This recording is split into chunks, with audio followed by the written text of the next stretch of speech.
పని చేత కాదు. వాడి ప్రజల తరపున ఏమీ పోరాడడు, ఏమీ మాట్లాడు. ఎదుటోళ్ళని బూతులు తిట్టడమే అతనికి ఉండే ఏకైక అర్హత. వాళ్ళు కూడా లీడర్లు అయిపోయిన సందర్భం మనకి వాళ్ళు కనబడుతుంది. ఈ కొడాలి నాని కూడా అదే స్థాయిలో ఉన్నాడు. యాక్చువల్గా కొడాలి నాని, వల్లభనేని వంశీ ఇద్దరు కూడా ఫ్రెండ్స్, ఇద్దరు కూడా తెలుగుదేశం నుంచి వెళ్ళిన వాళ్ళు అవతలకి. సో దానివల్ల వీళ్ళిద్దరిని మనం అరెస్ట్ చేయాలి. యాక్చువల్గా ఫస్ట్ మంత్లోనే వీళ్ళిద్దరు అరెస్ట్ చేసేస్తారని తెలుగుదేశం మీడియా కావచ్చు, నాయకులు కావచ్చు, కార్యకర్తలు వెయిట్ చేశారు.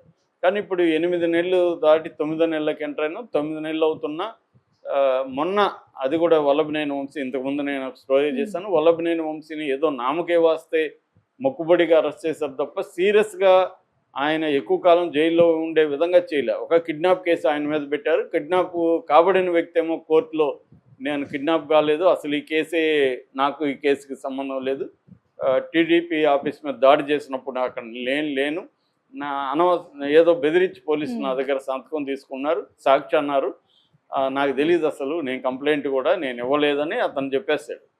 దానివల్ల ఆ కేసు రేపు నిలబడడం కష్టం కోర్టులో. మళ్ళీ అతన్ని ఏమైనా మార్పిచ్చి వీళ్ళు చెప్పిస్తారేమో తెలీదు, అప్పుడు కూడా ఇబ్బంది అవుతుంది. ఒకసారి కోర్టులో స్టేట్మెంట్ ఇచ్చినాక నేను మళ్ళీ మారుస్తానంటే జడ్జిలకు కూడా కాలుతుంది, నీ ఇష్టం వచ్చినట్టు మారుస్తుంటావా. కాబట్టి ఇది వల్లభనేని వంశీ అరెస్ట్ అనేది పెద్దగా ఏమి ఎఫెక్టివ్గా ఉండదు.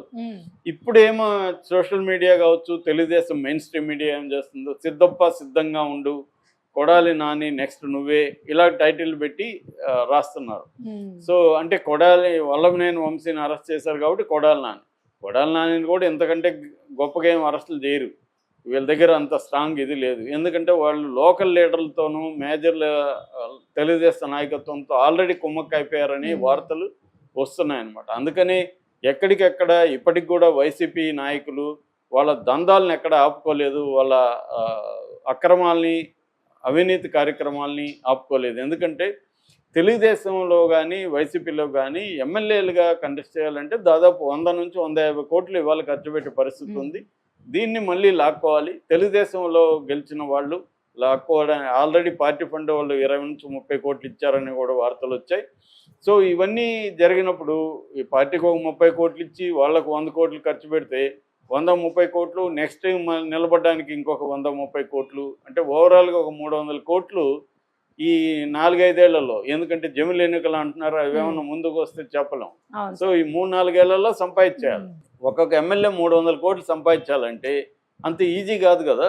అందువల్ల మటన్ కొట్టోడు దగ్గర నుంచి స్టార్ట్ చేసి పెద్ద పెద్ద ఇసుక కుంభకోణాలు, మద్యం, అక్కడ ఏ వనరులు ఉంటే అవి అనమాట, మట్టి ఉంటే మట్టి, ఏది ఉంటే అది అమ్మేయడం, అమ్మదగినది ఏది ఉన్నా అమ్మేయడం. సో అది తినేయడం, తినదగింది ఏది ఉన్నా తినేయడం. ఈ కార్యక్రమంలో వైసీపీ వాళ్ళతో ఇప్పుడు మనం గొడవ పడడం వల్ల ఏం లాభం? ఇప్పుడు ఫర్ ఎగ్జాంపుల్ ఇదంతా ఈనాడు రాసింది చెప్తున్నా. ఒక ఎగ్జాంపుల్, ఒక దగ్గర వైసీపీ అతను ఇసుక కుంభకోణంలో ఆరితేరిపోయాడు గతంలో 5 ఏళ్లలో. వీళ్ళు ఇప్పుడు వచ్చారు. సో అతను ఏమన్నాడు, అరే భయ్ నేను ఎట్లాగా ఆరితేరున్నా, దీన్ని ఇసుక ఎలా తవ్వాలి, ఎట్లా ట్రాన్స్ఫర్ చేయాలి, ఎవరికి అమ్మాలి, మొత్తం ఈ నెట్వర్కింగ్ అంతా నాకు తెలుసు. ఇప్పుడు నువ్వు వచ్చి మళ్ళీ ఇవన్నీ స్టార్ట్ చేసి కొత్తగా ఎందుకు నేర్చుకొని ఇవి చేయడం, నీ వాటా చెప్పు నేను ఇచ్చేస్తాను అని ఒప్పందాలు చేసుకు. వీళ్ళకి కూడా అవును కదా, మళ్ళీ అనవసరమైన మన వ్యవహారం ఎందుకు, వాడేదో మనకి ఇస్తున్నాడు కదా, వాడిని ఎందుకు డిస్టర్బ్ చేయాలి అనేది వీళ్ళు కూడా వదిలేస్తున్నారు. దానివల్ల ఇంకా డబుల్ జనాల మీద, వనరుల మీద పడుతుంది. సో వాళ్ళు కూడా ఏంటి, అక్కడ లోకల్గా తెలుగుదేశం ఎమ్మెల్యేల మీద వాళ్ళ మీద పోరాటం చేయరు వైసీపీ వాళ్ళు. సో అది కూడా కావాలి కదా ఇతనికి. సో ఇది జరుగుతుందన్నమాట. అంటే పై స్థాయిలో అందరూ కుమ్మక్కైపోయి మంచిగా పంచుకొని తినేస్తున్నారు. ఇది జరుగుతున్నప్పుడు ఈ సామాన్యమైన కార్యకర్తలు గతంలో బాధలు పడి ఉంటారు కదా వీళ్ళు, అట్లాగే వీళ్ళ వైపు నుంచి హర్ట్ అయి ఉంటారు ఎక్కువగా. ఇప్పుడు రామ్ గోపాల్ తిట్టే హర్ట్ అవ్వాల్సింది ఎవరు? లోకేష్, చంద్రబాబు, వాళ్ళు కదా కేసులు పెట్టాలి. ఎవరో రామలింగం, ఇంకొక లింగం ఎందుకు కేసు పెట్టాడు అంటే ఎవరో హర్ట్ అయిపోతారు అనమాట. వీళ్ళకు అభిమానులు కూడా అంతే కదా, హీరోలు బాగానే ఉంటారు, అభిమానులు హర్ట్ అయిపోయి కొట్టుకొని చనిపోయేవాళ్ళు బోల్డ్ మంది ఉన్నారు. సో ఇలాగే ఇక్కడ కూడా వంశీలు, నానీలు వీళ్ళు బాగానే ఉంటారు, కార్యకర్తలు మాత్రమే ఇబ్బందులు ఎదుర్కొంటాడు బోత్ సైడ్స్. పనికొచ్చింది కూడా, అతని స్ట్రాటజీ పనికొచ్చింది. రెండోది, నేను కార్యకర్తలను పట్టించుకుంటాను ఈసారి, గతంలో ఏంటంటే ప్రజలకు మేలు చేయాలని నేను దాని మీద ఫోకస్ చేశాను, ఈసారి కార్యకర్తల్ని నేను వదిలిపెట్టాను, నేను అండగా ఉంటాను అనేది ఆయన చెప్పాడు. దాని ప్రభావం కూడా వైసీపీ సోషల్ మీడియా మనం మీద చూస్తున్నాం. అంటే కిరణ్ రాయల్ విషయం కావచ్చు, ఇట్లా 30 years పృథ్వీ విషయంలో కావచ్చు, ఎప్పుడూ లేనంత యాక్టివ్గా వైసీపీ సోషల్ మీడియా రియాక్ట్ అయింది. ఈవెన్ తెలుగుదేశం ఛానళ్ళు కూడా వాపోతున్నాయి. ఆ మధ్య కూడా ఒక ప్రముఖ తెలుగుదేశం ఛానల్లో జర్నలిస్టు వాపోతున్నాడు, మన సోషల్ మీడియా బాగాలేదు, వైసీపీ సోషల్ మీడియా చూడు ఎంత యాక్టివ్గా ఉందో అని చెప్తున్నాడు. అది వాస్తవం కూడా. సో అయితే జగన్ స్ట్రాటజీలు ఏమేమిటి అనుకున్నప్పుడు, ఒక స్ట్రాటజీ ఏమో కాంగ్రెస్ని ఖాళీ చేయడం, కాంగ్రెస్లో ఉన్న వాళ్ళందరినీ వెనక్కి తీసుకురావడం. ఎందుకు ఇది చేస్తున్నాడు అంటే, ఆల్రెడీ ఉండవల్లి, ముఖ్యంగా తన ఫాదర్ అయిన వైఎస్ఆర్కి దగ్గర ఉన్న వాళ్ళందరినీ, ఉండవల్లి అరుణ కుమార్ కావచ్చు, తర్వాత రఘువీరారెడ్డి కావచ్చు, తర్వాత శైలజనాథ్, ఇలాంటి వాళ్ళందరినీ సీనియర్స్, వీళ్ళు ఈ సీనియర్స్ అందరినీ వైసీపీలోకి తీసుకురావడం అంటే కాంగ్రెస్ని వీకెన్ చేయడం. కాంగ్రెస్ని వీకెన్ చేస్తుంటే షర్మిల ఎందుకు ఏం మాట్లాడలేదు, శైలజనాథ్ మీద వెళ్తే కూడా శైలజ ఏం మాట్లాడలేదు.